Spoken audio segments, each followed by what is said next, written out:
കാലിൽ സൂചി കുത്തുന്ന പോലെ തോന്നുന്നുണ്ടോ? ഈ കാലിലെ തരിപ്പിനെ, ഈ ഒരു ടിംഗ്ലിംഗ് സെൻസേഷനെ നമ്മൾ അവഗണിക്കരുത്.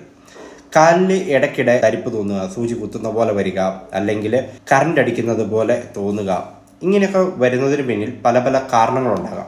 നെർവ് പ്രഷർ കൊണ്ടായിരിക്കാം. അതായത് നടുവിന്ന് കാലിലേക്ക് തരിപ്പ് പടരുന്നുണ്ടെങ്കിൽ, റേഡിയേറ്റ് ചെയ്യപ്പെടുന്നുണ്ടെങ്കിൽ അവിടെ നെർവ് ഇറിറ്റേഷൻ അല്ലെങ്കിൽ കംപ്രഷൻ ഒരു കാരണമാകാം. അത് സയാറ്റിക്ക എന്ന് പറയുന്ന അവസ്ഥയിലും കാണാൻ പറ്റും.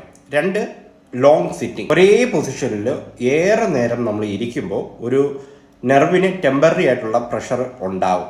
അപ്പോൾ ആ പൊസിഷൻ മാറ്റിയാൽ അത് കുറയുന്നുണ്ടെങ്കിൽ അതൊരു സാധ്യതയുള്ളതാണ്. ഇനി മൂന്ന്, സ്പൈൻ മാത്രമല്ല, ഡയബറ്റിക്സും ഉണ്ട്, വൈറ്റമിൻ്റെ ഡെഫിഷ്യൻസി ഉണ്ട്, സർക്കുലേഷൻ റിലേറ്റഡ് ആയിട്ടുള്ള പ്രശ്നങ്ങളൊക്കെ ഉണ്ടെങ്കിൽ തുടങ്ങിയതിലും ഈ ഒരു തരിപ്പ് കാണിക്കും. അതുകൊണ്ട് തന്നെ നമ്മൾ മനസ്സിലാക്കേണ്ടത്, കാലിൽ തരിപ്പുണ്ടെങ്കിൽ അത് സയാറ്റിക് എന്ന് സ്വയം തീരുമാനിക്കാൻ നിൽക്കരുത്. കാരണം ഈ തരിപ്പുണ്ടാകുന്ന ഒരു രോഗമല്ല, ഒരു ലക്ഷണം മാത്രമാണ്. അത് അവിടെ എവിടെ നിന്നാണ് വരുന്നത് എന്ന് കണ്ടെത്തുകയാണ് ഏറ്റവും പ്രധാനപ്പെട്ടത്.